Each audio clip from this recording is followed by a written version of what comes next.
여러분들은 요셉에 대해서 알고 계십니까? 요셉 어떻게 알고 계십니까? 어디까지 알고 계십니까? 요셉하면 무엇이 가장 먼저 떠오릅니까? 요셉은 어린 시절 아주 힘든 시간을 보내야만 했습니다.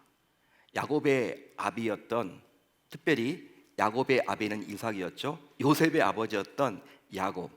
이 야곱이 요셉에 대한 과중한 편애로 인해서 요셉은 형들로부터 어릴 적부터 시기와 질투를 받아야만 했습니다. 그 결과 심지어 형들에 의해서 죽임을 당할 뻔했고 결국 애굽의 노예로 팔리는 신세가 되었습니다. 그래서 요셉은 애굽 바로의 친위 대장인 보디발의 집에서 노예 생활을 감당해야만 했었어요. 하지만 이제 주인 보디발로부터 인정을 받게 되어서 그 집안을 이렇게 통제하는, 관리하는 가정총무에 오르게 되었고, 이제 가정총무가 되었기 때문에 그나마 이제 형편이 나아졌습니다. 그런데 웬걸 얼마 지나지 않아서 보디발 아내의 모함으로 인해서 결국 요셉은 억울하게 옥살이까지 해야만 했어요. 여러분 한번 생각을 해보십시오. 어떤 성도님이 저에게 이런 이야기를 하더라고요. 목사님, 저는 잘 안 풀려요. 뭐든지 잘 안 풀려요. 하면 안 돼요. 이렇게 낙심되어 가지고 저를 찾아왔더라고요. 제가 여러분 말씀을 드렸어요. 요셉 이야기를 말씀드렸어요. 우리 성도님이 굉장히 힘든 건 알겠는데 요셉만큼 힘들었을까요? 요셉은 노예였습니다. 노예. 우리 성도님은 노예 생활 안 해봤잖아요. 노예라는 것은 자유가 없습니다. 구속되어 있는 겁니다. 여러분, 노예 생활 얼마나 여러분 지긋지긋할까요? 얼마나 힘들까요? 소망이 없는 겁니다. 그런데 요셉은 노예 생활만 했던 것이 아니라 또 억울하게 옥살이까지 했어요. 성도님, 요셉 어떠세요? 라고 했더니 이 성도님이 빙긋이 웃으시면서 저보다는 훨씬 어려웠네요. 제가 괜찮았네요. 요셉과 비교해 보니까 제 삶이 그나마 낫습니다. 이겨내겠습니다. 저한테 그런 말을 하시더라고요. 여러분, 요셉이 겪었던 이 모든 일들은 결과적으로 형들 때문에 겪게 된 고통과 아픔이었습니다. 이처럼 형들에 의해서 요셉은 17세의 나이에 노예로 팔리게 되었죠. 애굽의 노예로 팔리게 되었습니다. 그렇지만 우여곡절 끝에 이제 30의 나이에 애굽의 2인자인 총리의 자리에 오르게 되었습니다. 따라서 바로 즉 파라오 다음에 위치였던 애굽 제국의 2인자로 오르게 된 거죠. 30의 나이에. 그러니까 13년 동안 그렇게 고생을 한 거예요. 그리고 총리가 된 지 약 9년이 지난 시점에 요셉은 아버지 야곱과 형제들을 만나게 됩니다. 한마디로 요셉은 17세에 강제로 헤어졌던 아버지 야곱을 이제 39이 된 나이에 만나게 된 거예요. 이 말은 지난 22년간 그가 아비와 생이별을 했다라는 뜻입니다. 물론 그가 이런 고통의 시간, 아픔의 시간을 겪어야만 했던 것은 지금 자기 눈앞에 있는 형들 때문이에요. 요셉은 오랜만에 만난 아버지를 끌어안고 목 놓아 울었습니다. 지나온 시간을 생각할 때 그의 눈에는 눈물이 쉽게 그치지 않았죠. 물론 요셉만이 아니라 지난 22년 동안 그의 아비였던 야곱 역시 정말 말로 표현할 수 없는 힘든 시간을 보내야만 했었어요. 혹시 여러분들은 이런 말을 들어보셨는지 모르겠습니다. 부모가 자녀를 앞세워서 보내면 가슴에 묻는다라는 말을 들어보셨나요? 들어보셨죠? 그러니까 자녀가 부모인 자기보다 먼저 이렇게 죽게 되면 이제 땅에 묻는 것이 아니라 부모의 가슴에 묻는다, 이런 말 아닙니까? 이런 말이 있듯이 야곱은 지난 22년 동안 요셉을 가슴에 묻었습니다. 그러다 보니까 항상 먼 산만 바라보게 돼 있고 멍하게 되어 있고, 이렇게 요셉 또래의 사람들이 지나가기만 하면 꼭 요셉을 생각해서 이러지도 못하고 저러지도 못하고 그냥 가슴이 메어지고 먹먹하고 꽉 막혀 있는 뭔가 체한 듯한 느낌을 지난 22년 동안 경험을 했단 말이에요. 그래서 이제 야곱은 죽은 줄만 알았던 요셉을 만난 다음에 자신의 감정을 이처럼 솔직하게 토로합니다. 자, 오늘 말씀 30절을 우리 한번 천천히 같이 읽어봅니다. 시작. 이스라엘이 요셉에게 이르되 내가 지금까지 살아있고 내가 내 얼굴을 보았으니 지금 죽어도 조카도다. 아멘. 여러분, 야곱, 즉 이스라엘이 그동안 요셉 때문에 얼마나 가슴을 찢으며 살았으면 이런 말을 했겠습니까? 이게 어떤 말이에요? 야, 너 살아있었네? 내가 그동안 22년 동안 요셉 너 죽은 줄 알았거든. 야, 네가 살아있는 이 모습을 보는 거구나. 너를 봤으니까 오늘 이제 나는 죽어도 여한이 없어. 죽어도 상관없어. 그게 내 소원이었거든. 오매불망 너를 기다렸는데 이게 죽었는지 살았는지 이렇게 행방불명 돼가지고 죽었다고 다 생각을 했는데 네가 살아있으니 나는 이제 오늘 죽어도 여한이 없다. 이런 말입니다. 그러니까 아무리 믿음이 좋았던 요셉이라 하더라도 당시 이런 지경에 놓이게끔 만든 형들을 생각할 때 어떤 생각이 들었을까요? 여러 가지 생각이 들었겠죠. 아버지를 괴롭혔고 자기를 힘들게 했던 형들을 생각하면요, 아무리 믿음이 좋았던 요셉이라 하더라도 그도 사람인지라 여러 가지 생각을 했을 것입니다. 자, 그런데요, 이런 요셉이 깜짝 놀랄 만한 이야기를 꺼냅니다. 그것은 바로 자기의 아비와 형들을 애굽 제국의 바로에게 소개한다라는 것이었어요. 한마디로 바로가 사는 궁궐에 아버지와 형들을 데리고 간다라는 것이죠. 물론 아비 야곱에게는 좋은 추억이요, 뜻깊은 일이 될 수도 있겠지만 형들의 입장에서는 정말 가슴 떨리는 일이 될 수도 있습니다. 이유가 뭘까요? 당시 이 바로의 신임을 듬뿍 받았던 요셉이 만약에 22년 전에 형들인 자신들이 자기에게 했던 일들을 이야기라도 한다면 자신들은 지금 어떤 목숨이 되는 거예요? 파리 목숨이 되기 때문에 이게 겁이 나는 겁니다. 바로 앞에 쓴다고 하니까. 그렇기 때문에 당시 형들은 이런 상황에서 안 간다고 할 수도 없고 또 그렇다고 해서 순순히 간다고 할 수도 없는, 이러지도 못하고 저러지도 못하는 고민이 가득했을 거예요. 그런데 요셉은 다음과 같이 다소 뜬금없는 당부를 그들에게 또 합니다. 어떤 당부를 합니까? 자, 오늘 말씀 33절로 34절을 우리 한번 천천히 읽어보도록 하겠습니다. 시작. 바로가 당신들을 불러서 너희의 직업이 무엇이냐 묻거든 당신들은 이르기를 주의 종들은 어렸을 때부터 지금까지 목축하는 자들이온데 우리와 우리 선조가 다 그러하나이다 하소서. 애굽 사람은 다 목축을 가증히 여기나니 당신들이 고센 땅에 살게 되리이다. 이제 바로 앞에 섰던 이제 야곱과 이제 형들에게, 요셉의 형들에게 바로가 묻죠. 야, 당신들은 지금 뭘 하면서 지금까지 살아왔습니까? 뭘 먹고 살았습니까? 당신들의 직업은 무엇입니까? 라고 묻거든 뭐라고 대답하라는 거예요? 목축업을 했다고 답하도록 요셉은 요구했습니다. 자, 그런데 문제가 있죠. 문제가 무엇이냐면 애굽 사람은 모두 목축을 어떻게 여겼다라는 거예요? 당시 가증스럽게 여겼기 때문에 요셉은 이것을 알고도 일부러 이런 말을 하라고 시켰다는 데 문제가 커요. 여러분, 이것이 말이 된다고 생각을 하십니까? 한번 생각을 해보자고요. 이게 말이 되는 일일까요? 당시 애굽 제국의 2인자인 총리 집안이 가장 그 나라에서 가증스러운 직업을 가진 자, 즉 양과 염소의 배설물이나 치우는 자들이라고 말하라고 하니 혹시 당시 요셉에 숨겨진 다른 의도가 있었던 것일까요? 실제로 애굽 사람들은 목축업을 가장 천한 직업으로 여겼고 목축에 종사하는 자들을 최하층 계급으로 여기며 멸시하고 천대했습니다. 마치 조선시대 양반 문화 속에서 백정들을 천민 가운데서도 가장 낮은 위치에 있게 이야기한 것처럼 당시 애굽 제국은요, 목축업에 종사한다? 사람 취급하지 않았습니다.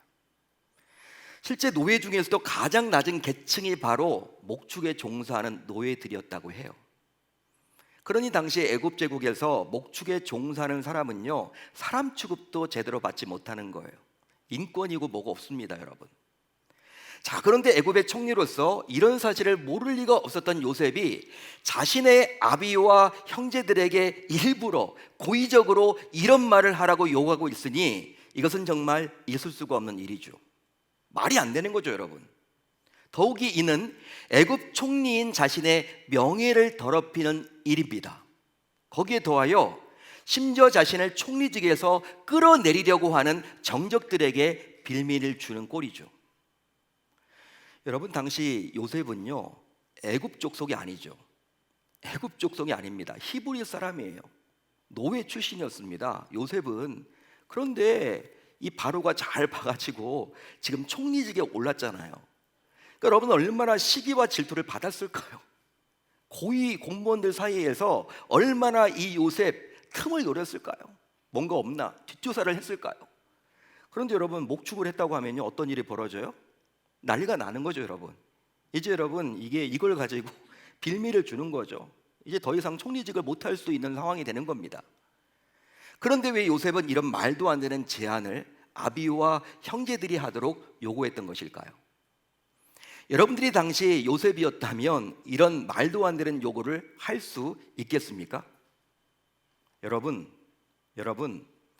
요셉은 아무런 생각 없이 이런 요구를 한 것이 아니에요. 실제로 지금까지 요셉은 하나님과 사람들 앞에서 신앙과 삶에 최선을 다해 왔죠. 따라서 요셉은 한순간도 대책이 없거나 생각 없이 지내오지 않았습니다. 그러기에 요셉이 자기의 가족들에게 이런 말을 오히려 숨기지 않고 하라고 요구한 것은 어떤 특별한 이유가 있었기 때문이에요. 자, 그렇다면 그 이유는 과연 무엇 때문일까요? 무슨 이유 때문에 요셉은 목축을 하고 있다는 것을 숨기지 말라고 이야기를 하는 것입니까? 그것은 바로 그것이야말로 하나님으로부터 복을 받을 수 있는 비결이기 때문입니다. 할렐루야, 할렐루야. 이 내용을 이제 가지고 오늘 설교할 거예요. 실제로 요셉은 그동안 어떤 상황에서도 자기가 누구인지를 잊은 적이 없었어요. 즉, 애굽에 노예로 팔려온 그 순간부터 총리로서 살아가게 된 지금까지 자기가 누구인지를 잊지 않았습니다. 더 나아가 그는 있는 모습 그대로를 애굽 사람들에게 보여주는 것을 부끄러워하지 않았다라는 거예요. 따라서 요셉은 자기 정체성을 지켜서 복을 받았다고 말할 수 있습니다. 즉, 요셉은 어떤 상황에서도, 어떤 처지에서도, 어떤 형편에서도 나는 히브리인이다, 나는 하나님의 백성이다 라는 정체성을 가졌습니다. 그런 요셉이었기에 자기 가족들 역시 히브리 민족으로서의 정체성을 지켜서 자신처럼 복을 받기를 원했던 거예요. 믿으시면 아멘, 동의하시면 아멘.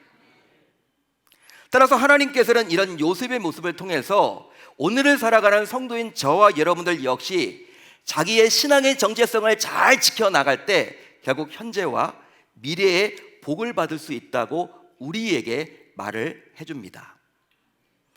결과적으로 애굽의 바로는 이제 요셉과 그의 가족들이 목축하는 자란 말을 듣고 변두리인 고센 땅으로 그들을 보내버렸어요. 변두리인 고센 땅으로 그들을 보내버렸습니다. 나중에 제가 지도를 보여드리면서 말씀을 드릴게요. 변두리입니다, 고센은. 하지만 고센 땅은 하나님께서 요셉과 그의 가족들을 위해서 사전에 예비해 놓은 숨겨진 축복의 땅이었죠. 할렐루야, 할렐루야. 그런즉 하나님께서는 요셉과 그의 가족들이 자신들에게 닥칠 순간적인 위기를 모면하려고 조상들로부터 오랫동안 중시해온 목축업이란 정체성을 버리지 않았을 때 고센에서 복을 받도록 인도해 주셨습니다. 솔직히 요셉과 그의 가족들이 만약 자기네 집안이 대단한 집안임을 강조하고 자랑하려고 대대로 해왔던 목축업이 아니라 다른 직업을 들먹거렸다면 바로가 그들을 변두리인 고센 땅으로 보냈겠습니까? 그럴 리가 없죠. 요셉을 바로가 얼마나 아꼈는데. 결코 그러지 않았을 것입니다. 오히려 어떤 일이 벌어지느냐, 여러분, 바로로서 자기의 궁궐 옆에 집을 져서 거기에 살도록 했을 거예요. 당시 70명이었거든요. 야곱이 여러분 애굽으로 데려온 사람이 70명이었어요. 200만 명 아닙니다, 여러분. 70명이니까 충분히 수도인 지금 자기가 있는 그 궁궐 옆에다가 큰 집을 져서 그곳에 살도록 했겠죠. 그러면 숨겨진 축복의 땅인 고센에서 살지 못함으로 말미암아 고센의 복을 그들은 받아 누리지 못하게 되는 겁니다. 자, 그렇다면 히브리인들에게 있어서 어떻게 목축이 정체성을 지키는 것이 될까요? 여러분, 목축업이 왜 정체성을 지키는 것이 될까요? 히브리인들에게 있어서. 실제로 히브리인들에게 있어서 목축은 단순한 직업 차원이 아니라 아브라함, 이삭, 야곱으로 이어지는 약속된 삶의 방식이었습니다. 아브라함도 이삭도 야곱도 모두 목축을 하면서 하나님을 믿고 섬겨왔었어요. 또 제사에 필요한 양과 염소 그리고 언약 백성의 생활 방식이 목축과 아주 밀접하게 연결이 되어 있는 거죠.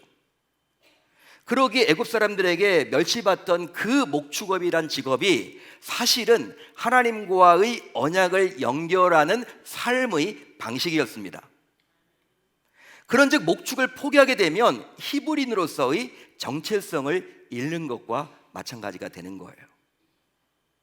자, 그러면 하나님께서 정체성을 지키는 요셉의 가족들에게 예비해 놓았던, 미리 사전에 준비해 놓았던 고센은 과연 어떤 곳이길래 축복의 땅이라고 말할 수 있을까요?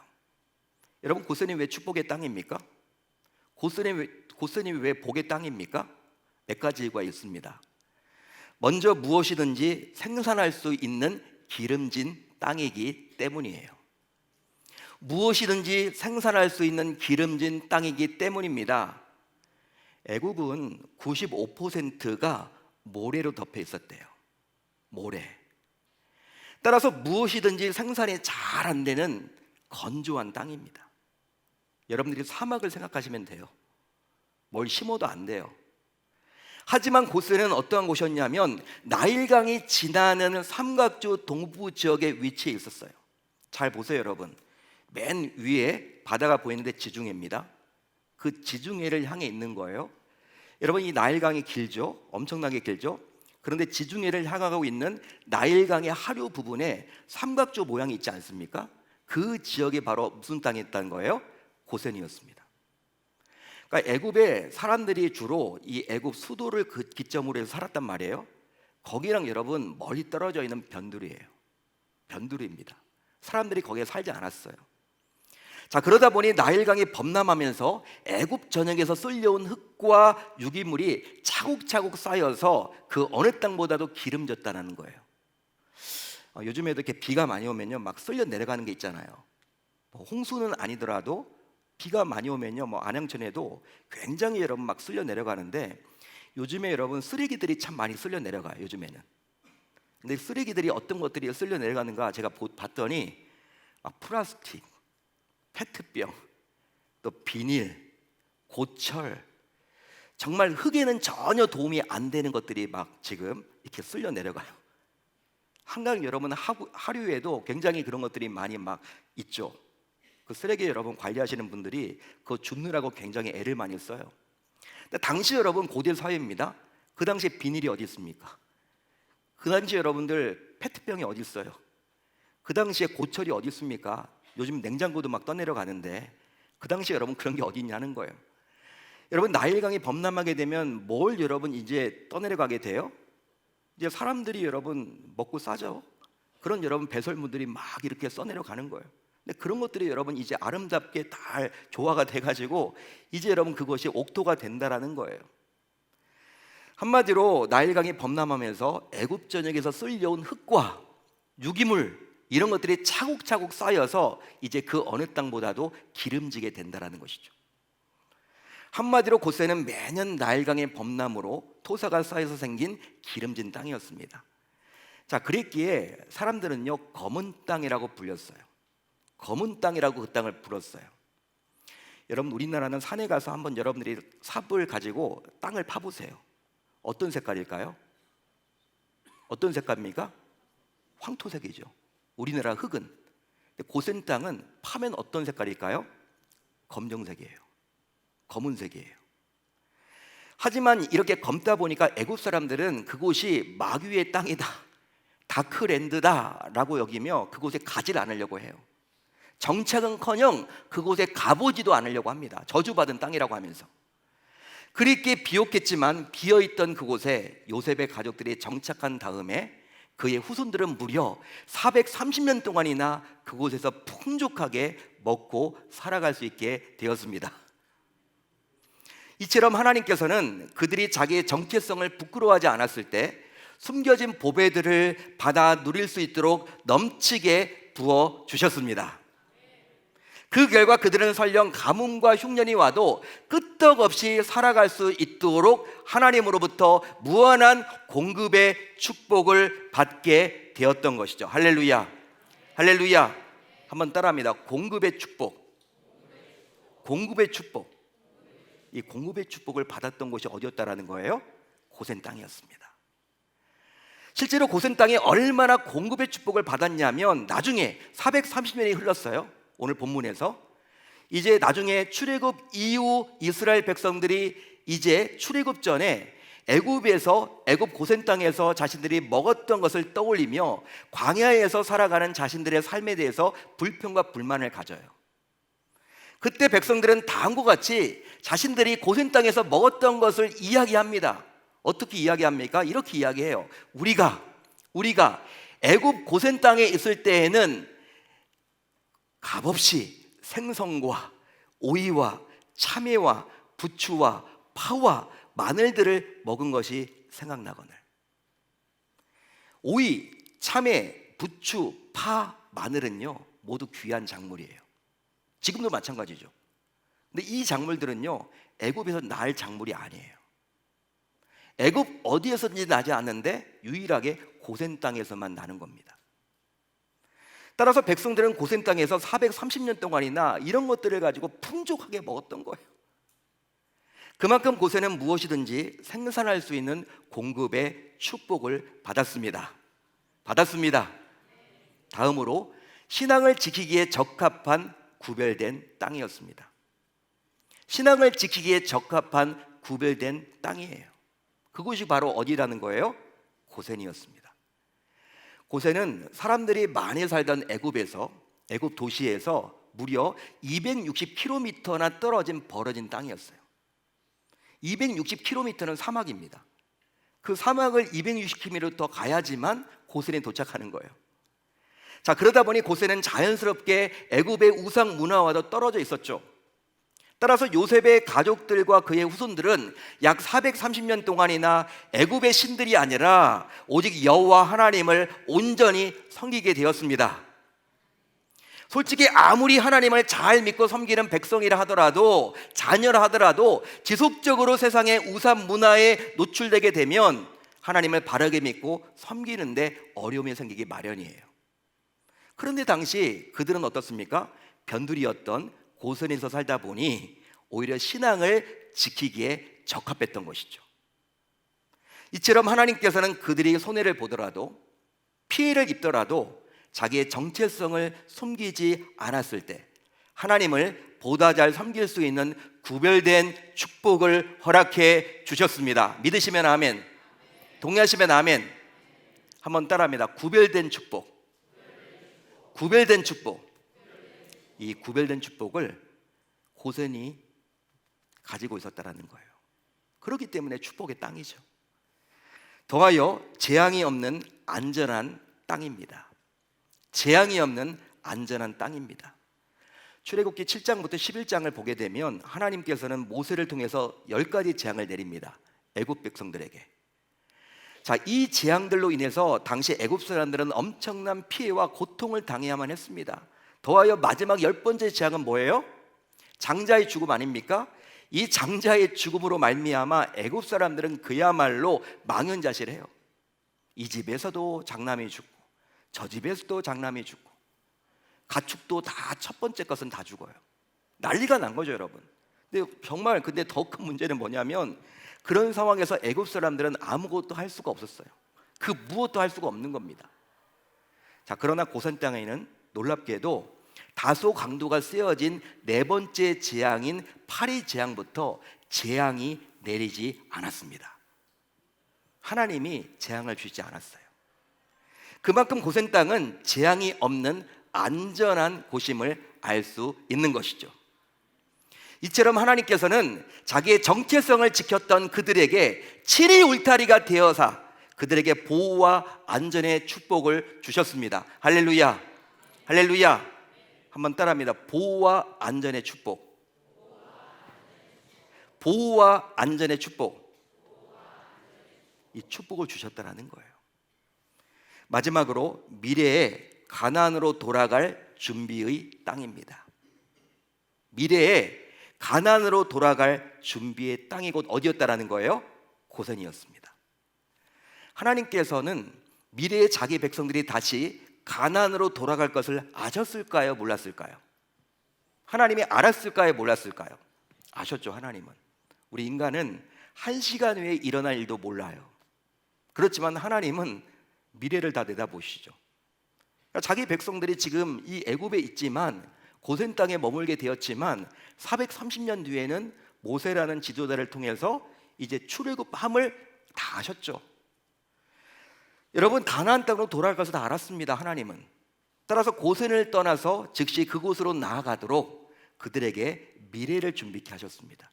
놀라운 일이에요. 그 결과 이스라엘 백성들이 출애굽을 할 때 애굽에서 나오자마자 뭘 건너요? 홍해를 건너지 않습니까? 그런데 그 홍해를 믹돌 사이로 들어갔다고 나와요. 믹돌 사이로 들어갔다. 그런데 이 믹돌은 어디에 있냐면 바로 고센 땅에서 나와서 나일강과 바로 연결된 홍해 건너기 전에 있었습니다. 따라서 하나님께서는 자기 백성들이 미래에 430년 후에 가나안으로 돌아갈 것까지 미리 염두에 두었던 것이죠. 이처럼 하나님께서는 자기 정체성을 잘 지켰던 그들에게 미래를 준비하는 축복까지 약속해 주셨습니다. 믿으시면 아멘, 동의하시면 아멘. 사랑하는 성도 여러분, 성도인 우리에게도 하나님께서 준비하신 보배로운 고센의 복이 있습니다. 그런데 문제는 아무나 이 복을 받아 누릴 수는 없다라는 사실이에요. 여러분, 하나님이 우리에게 주시는 최고의 복은 뭡니까? 최고의 복은 뭘까요? 구원이죠. 우리를 여러분 구원해 주신 것. 구원은 하나님이 우리들에게 값없이 거저 주신 거예요. 우리가 어떤 자격이 있기 때문에 우리가 구원받은 게 아닙니다. 믿으시면 아멘. 하나님이 우리를 택해 주신 거죠. 그리고 우리가 죄를 많이 짓고 또 때로는 성격도 모나고 여러 가지 특별히 세상 사람들에 비해서 우리가 잘난 것이 없어도 우리를 그냥 택해서 구원해 주셨습니다. 은혜로 주신 거죠. 자, 그런데 이제 구원 이외에 하나님이 이 땅에 살면서 또 복을 많이 주시거든요. 근데 구원 이외의 복들은요, 자격을 갖춰야지만 받을 수 있습니다. 그 복 받을 그릇을 갖출 때 그 복을 받을 수 있다라는 거예요. 자, 아무나 이 복을 받아 누릴 수 없다라는 것이죠. 고센의 복도 마찬가지입니다, 여러분. 따라서 고센의 복은 성도라고 해서 아무나 받을 수는 없고 반드시 자격을 갖췄을 때 받을 수 있습니다. 자, 그러면 하나님께서는 어떤 자격을 갖춘 성도들에게 이런 고센의 복을 주시는 것일까요? 어떤 자격을 가지는 성도들에게 이런 고센의 복을 주시는 것일까요? 먼저 성도로서의 정체성을 잃지 않은 자에게 주십니다. 실제로 성도의 정체성은요, 두 가지가 선명해야 돼요. 성도의 정체성은 두 가지가 선명해야 됩니다. 우선 어떤 상황에서도 그리스도인임을 드러내야 합니다. 어떤 상황에서도 그리스도인임을 드러내야 하는 거예요. 그게 성도의 정체성이에요. 교회 안에서만 그리스도인으로서 살아가는 것이 아니라 교회 밖에서도 그리스도인임을 드러내야 하는 것이죠. 즉, 교회 밖에서도 I am a Christian, I am a Christian이라고 당당하게 말할 수 있어야만 하는 것입니다. 한마디로 일상에서 예수를 믿는다는 것을 감춰서는 안 돼요. 쭈삣쭈삣 돼서는 안 됩니다, 여러분. 예를 들어서 어떤 예가 좋을까요? 직장 동료들과 식사를 하러 갔다고 칩시다. 근데 직장 동료들이 다 교회를 안 다녀. 아니 오히려 요즘에 막 교회 다니면요 막 이상한 이야기를 해. 아직도 교회 다니냐 그러고 핀잔을 막 줘. 교회를 비판해. 근데 이분들하고 지금 직장 동료이기 때문에 식사하러 갔어. 난 크리스찬이야. 난 주일날 교회 나가. 여러분 식기도를 해야 됩니까 말아야 됩니까? 여기 다 아시네요, 그죠? 식기도를 해야 되는데 괜히 너 교회 다녀? 아, 교회 요즘에 그렇더라. 막 이런 말을 들을까봐 괜히 그런 핀잔이 싫어서 식기도를 아예 하지 않거나 하나님이 오늘은 용서해 주시겠지 뭐. 맨날 하는 게 뭐 식기도인데 오늘은 그냥 패싱 해야지 뭐. 이런 식으로 하거나 아니면 혹은 눈을 떠서 마치 기도를 안 하는 척 한다면 이것은 그리스도인이라는 정체성을 잃어버린 거예요. 왜 눈을 여러분 뜨고 합니까? 나는 크리스찬이다. 눈을 감고 해야죠. 오히려 당당하게. 이건 여러분 의식인 거예요. 밝히지 못하는 거죠. 떳떳하지 못하다고 생각을 하는 거예요. 자, 그런데 현실은 어떠할까요? 현실은 어떠할까요? 안타깝게도 코로나 팬데믹 이후로 교회가 사회적인 지탄을 그 어느 때보다도 받다 보니 매주일 교회를 잘 다니면서도 교회에 바뀐 생업의 현장과 학업의 현장과 삶의 현장에서 그리스도인이라는 정체성을 숨기거나 굳이 잘 드러내지 않으려고 해요. 그게 바로 저의 모습이고 여러분들의 모습 아닌가요? 하지만 예수님을 하나님으로 믿는 성도라면 설령 손해를 입는 상황이 오더라도 그리스도인이라는 정체성을 잃지 않아야만 합니다. 잃지 않아야만 합니다. 다음으로 주님의 몸된 교회의 직분자임을 드러내야 합니다. 주님의 몸된 교회의 직분자임을 드러내야 합니다. 그것이 바로 성도의 정체성이에요. 교회에서 신앙생활을 하는 순간 어떤 일이 벌어져요? 이제 그 순간부터 성도, 집사, 권사, 안수집사, 장로, 목회자, 교사, 성가 찬양 단원들, 찬양 대원들, 또 사랑 목자, 여러분 직분과 뗄래야 뗄 수가 없어요. 교회 등록하는 순간 이제 선생님에서 성도님으로 불러요. 그렇죠? 그런데 이 직분은 교회의 주인이신 주님께서 교회의 필요에 의해서 주신 겁니다. 교회가 필요하기 때문에 직분을 주신 거예요. 그렇기 때문에 우리 주님이 보실 때 이 직분은 대단히 소중하게 여기십니다. 우리도 여러분 소중하게 여기지만 주님은 정말 소중하게 여겨요. 요즘에 뭐 직분 무용론자들이 있어요. 어떤 교회 가보면요 직분이 없어. 그 교회는 장로님이 안 계시대. 그 교회는 집사님도 없어요. 다 어떻게 부르냐면 남자끼리는 형제님, 자매님, 나이 70 되신 어르신들한테도 형제님, 자매님 이렇게 부르는 교회들이 있어요. 여러분 그렇지만 성경을 보세요. 직분이 있습니까 없습니까? 나와요 직분이. 예? 우리가 여러분 편하자고 그렇게 해버린다라는 거예요. 자, 그래서 이제 여러분 이제 직분이 대단히 소중하다는 것을 잘 아는 우리들 가운데 누구는 이제 직분을 받겠다라는 생각이 강해서 직분을 받았다고 칩시다. 직분을 받았어요. 아, 소중하구나. 주님이 정말 직분을 귀하게 여기시는구나. 아, 나도 받아야지. 소중하게 여겼다고 칩시다. 근데 정작 자신의 생업이 바쁘고 이런저런 이유를 대면서 핑계를 대면서 맡겨진 직분이 자주 뒤로 밀린다면 어떻게 될까요? 한마디로 성도라면서도 직분이 자기 삶의 우선순위에서 자주 뒤로 밀린다면 어떻게 될까요? 아, 목사님 제 형편 아시잖아요. 예, 알지만 제가 말씀드립니다.